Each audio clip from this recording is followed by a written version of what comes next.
नमस्कार छात्रों आप लोग घर में कैसे हैं? अच्छे से हैं ना?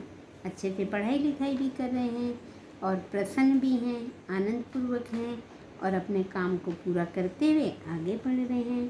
तो देखिए बच्चों, पढ़ना बहुत ही आवश्यक होता है। देखिए, हमने आपको एकादशा पाठ सावित्रीबाई फुले पढ़ाया था।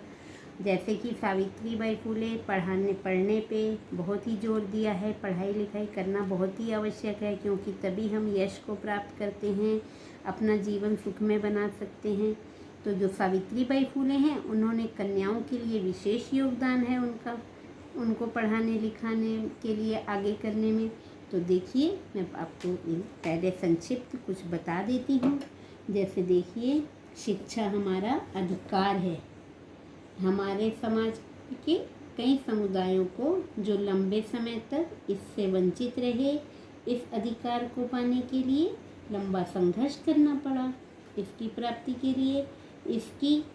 के लिए लड़कियों को विशेष रूप से विरोध का सामना करना पड़ा। यह पाठ इसी संघर्ष का नेतृत्व करने वाली सावित्रीबाई फुले का जो योगदान है उस पर केंद्रित है। तो बच्चों, सावित्रीबाई ने लड़कियों के लिए जो विशेष काम किए, उनको पढ़ाने लिखाने के लिए आगे किया और उनको विशेष बल दिया कि लड़कियों को कि वे पढ़ें लिखें, और उसमें उनका योगदान सराहनीय है। तो अब हम पढ़ते हैं। हमने आपको इनके बारे में कल बता दिया है। अब हम आज आपको अभ्यास कार्य के अंतर्गत एक पदेनुत्तरत बताते हैं। कीदृशीनां कुरीतीनां सावित्री मुखरम विरोधम अकरोत्। किस प्रकार की कुरीतियों का सावित्री ने मुखर विरोध किया, है ना? तो देखिए बच्चों, कीदृशीनां षष्ठी विभक्ति बहुवचन है, तो हमने इसका आंसर सामाजिक कुरीति नाम लिखा है, क्योंकि या तो सामाजिक का नाम कुरीति नाम लिखें, सामाजिक का नाम लिख सकते थे, लेकिन बच्चों हमने आपको सामाजिक और कुरीति नाम आगे मिला दो तो ये बन जाता है। कह कूपा जलोधरणम अवार्यन। कह, कौन कुएं से जलोधरणम मतलब जल को लेने के लिए, अवार्यन मैंने मना कर रही थी, है ना? तो यहाँ पर क्या हो जाएगा? उच्च वर्गीयाः, है ना, जो ऊंची जाति की स्त्रियां थी। का स्वदृढ़ निश्चयात न विचलति। कौन अपने दृढ़ निश्चय से विचलित नहीं होता? तो सावित्रीबाई फुले। अब आपके अगर सेंटेंस में सा भी है तो आप सा भी लिख सकते हो, लेकिन सावित्रीबाई फुले बेस्ट होता है लिखना, क्योंकि सा सावित्रीबाई के लिए आया हुआ है ना? विधवा नाम शिरोमुंडन से निराकरणाय सा कह मिलिता।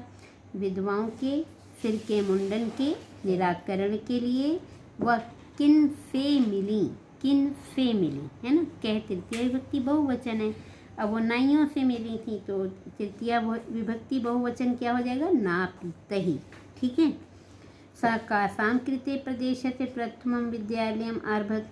वह किन लोगों के लिए प्रदेश का पहला विद्यालय आरंभ किया? कन्या नाम कृते। उसके बाद देखिए बच्चों, अब मैं आपको पाठ का ही दूसरा क्वेश्चन पूर्ण वाक्य उत्तर बताती हूँ। किम किम सहमाना सावित्रीबाई स्वदृढ़ निश्चयात न विचलति। क्या क्या सहन करते हुए सावित्रीबाई अपने दृढ़ निश्चय से विचलित नहीं हुई? तो आंसर है जनः मार्गे तस्याः उपरि धूलिं प्रस्तरखंडान् क्षिपन्ति। लोगों ने मार्ग में उनके ऊपर धूल और पत्थर के टुकड़े फेंके। एतद सहमाना, यह सहमाना मतलब सहन करते हुए सावित्रीबाई फुले जो है अपने दृढ़ निश्चय, स्वदृढ़ निश्चय न विचलति, अपने दृढ़ निश्चय से विचलित नहीं होती।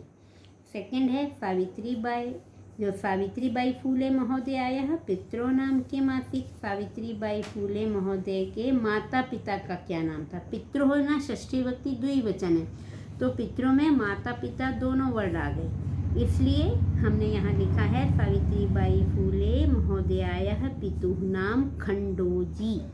पिता का नाम खंडोजी, मातुः नाम लक्ष्मीबाई चास्ता और माता का नाम लक्ष्मीबाई था। जलम पातुम निर्वायमाणा नारी सा कुत्र नीतवती। जल को पीने के लिए निर्वायमाणा मना करती हुई, है ना, नारियों को सह कुत्र नीतवती कहाँ ले गई। तो हम आंसर क्या देंगे, जल को पीने के लिए मना किए जाने पर वह नारियों को स्वगृहम नीतवती अपने घर ले गई। विवाह अंतरमपि सावित्र्यः मनसि अध्ययन अभिलाषा कथम उत्साहं प्राप्तवती।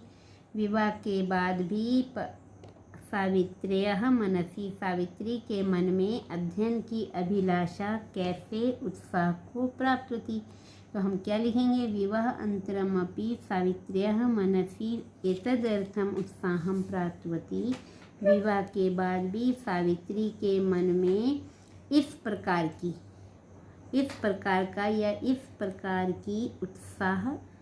प्रकार का उत्साह प्राप्त किया कि यतः का मतलब कि तस्याः पति उनका पति स्त्री शिक्षायाः प्रबलः समर्थक आसीत्। स्त्री शिक्षा का प्रबल समर्थक थे। कासां संस्थानां स्थापनायां फूले दंपत्योः अवदानं महत्वपूर्णम्। कौन सी संस्था की स्थापना में फूले दंपतियों का मतलब सावित्री और उनके पति का योगदान जो है महत्वपूर्ण है। महिला सेवा मंडल और शिशु हत्या प्रतिबंधक गृह इति संस्थानाम, मतलब महिला सेवा मंडल और शिशु हत्या प्रतिबंधक जो गृह है, इन संस्थाओं की स्थापना में फूले दंपतियों का योगदान महत्वपूर्ण है। सत्य शोधक मंडल से उद्देश्यम किम आसीत्। अब यहाँ किमासीत लिखा तो इसको विग्रह करेंगे तो किमासीत हो जाता है ना। तो देखो सत्य शोधक मंडल से तो इसको क्या बोलेंगे, सत्य शोधक मंडल के उद्देश्य को उत्पीड़ितानां समुदायानां उत्पीड़ित समुदायों के स्वाधिकारान के अपने अधिकारों के प्रति जागरणमासी। यानी सत्यशोधक मंडल से उद्देश्यम उत्पीड़ितानां समुदायानां स्वाधिकारान प्रति जागरणमासी, है ना। मतलब जो ये सत्यशोधक मंडल का उद्देश्य क्या था, उत्पीड़ित समुदायों का अपने अधिकारों के प्रति जागरूक होना। तस्याः द्वयोः काव्यसंकलनयोः नाम्नी के काव्यफूले सुबोध रत्नाकर च स्था। उनके जो काव्य संकलन हैं उनके नाम काव्यफूले और सुबोध रत्नाकर हैं। ठीक है, अब देखिए रेखांकितानि पदानि आधृत्य प्रश्न निर्माणम कुरुत। जो रेखांकित पद है उनका प्रश्न निर्माण करो। तो पहला होगा सावित्रीबाई कन्या भी सविनोदम आलपन्ति अध्यापने संलग्ना भवति स्म। सावित्रीबाई कन्याओं से विनम्रता से बातचीत करती हुई अध्यापन में संलग्न होती थी, मतलब अध्यापन कार्य में लग जाती थी। फिर देखिए इसका जो कन्या भी में अंडरलाइन है, तृतीय विभक्ति बहुवचन है। तो अब तृतीय विभक्ति बहुवचन का जैसे अब जब देखेंगे ना किम का, तो स्त्रीलिंग में का, के का, काम के का, कया, काभ्यम का भी हो जाता है। तो बच्चों यहाँ मैंने का भी लिखा है। फिर इसके बाद देखिए दूसरा जो इसका आंसर है क्वेश्चन है, स महाराष्ट्र से प्रथमा महिला शिक्षिका आसीत्। वह महाराष्ट्र की पहली महिला शिक्षिका थी। तो महाराष्ट्र से शब्द जो है अंडरलाइन वाला है, षष्ठी विभक्ति एक वचन है, इसलिए यहाँ पे कस्य हो गया। ठीक है, कर हैं तो महाराष्ट्र का तो किसका है ना। स स्वपतिना स कन्यानां कृते प्रदेश से प्रथमं विद्यालयम् आरभत। वह अपने पति के साथ कन्याओं के लिए प्रदेश का पहला विद्यालय आरंभ किया। तो यहाँ पे कहाँ पे है, कन्या नाम में है। कन्या नाम षष्ठी विभक्ति बहुवचन है, इसलिए जब हम किम का स्त्रीलिंग देखेंगे षष्ठी बहुवचन तो कासाम हो जाएगा। तया मनुष्याणां समानतायाः स्वतंत्रतायाः च पक्षः सर्वदा समर्थिता। तो बच्चों देखिए मनुष्याणाम में अंडरलाइन है, षष्ठी विभक्ति बहुवचन है, तो ये पुल्लिंग का मानते हैं तो केशाम हो जाएगा। षष्ठी विभक्ति बहुवचन, किम का पुल्लिंग, षष्ठी बहुवचन। साहित्य रचनाया अपि सावित्री महीयते, तो सावित्री प्रथमा विभक्ति एक वचन स्त्रीलिंग वर्ण है, तो साहित्य रचनाया अपि का महीयते, तो यहाँ पे क्या हो गया, का हो गया। ठीक है, अब देखिए बच्चों मैं अगला क्वेश्चन बताने जा रही हूँ, चौथा फोर्थ क्वेश्चन यानी चतुर्थः प्रश्नः। अधोलिखितानि पदानि आधृत्य विलोम पदानि लिखत, तो देखिए ऊपरी का अधा, ठीक है, आदानम का प्रदानम, ठीक है, परकीयम का स्वकीयम, विषमता का समता, व्यक्तिगतम का सार्वजनिकम, आरोहा का अवरोहा। ठीक है, फिर देखिए अब उसी का दूसरा पार्ट है फोर्थ क्वेश्चन का। अधोलिखित पदानाम समानार्थक पदानि पाठा चित्वा लिखत। देखिए बच्चों समानार्थक पदानि जो है इसको हम पर्याय पदानि भी कह सकते हैं, शुद्धम अर्थम भी बोल सकते हैं, है ना। तो शिक्षणे का अध्यापने, पथि का मार्गे, हृदय का मनसी, इच्छानुसारम का यथेष्टम, योगदानम का अवदानम, निरंतरम का अविरतम। फिर देखिए बच्चों अब सातवां का पहला जो है अधोलिखिता नाम पदानाम लिंगम विभक्ति वचनम च लिखत, है ना। तो देखिए पदानी में धुलिम दिया है, ये वर्ड जो है ये स्त्रीलिंग है, विभक्ति द्वितीय विभक्ति है, एक वचन है। फिर नामनी नपुंसकलिंग है, सप्तमी विभक्ति एक वचन है। अप्रह पुल्लिंग है, प्रथमा विभक्ति एक वचन है। कन्या नाम स्त्रीलिंगम है, षष्ठी विभक्ति बहुवचन है। सहभागिता स्त्रीलिंगम प्रथमा एक वचन। नापितहि पुल्लिंग तृतीया बहुवचन। ठीक है, अब सेवेंथ का ही दूसरा पार्ट जो है उदाहरणम अनुसृत्य निर्देशानुसारम लकार परिवर्तनम कुरु। तो जैसे देखिए एक उदाहरण दिया है पहले, स शिक्षिका अस्ति, वह शिक्षिका है।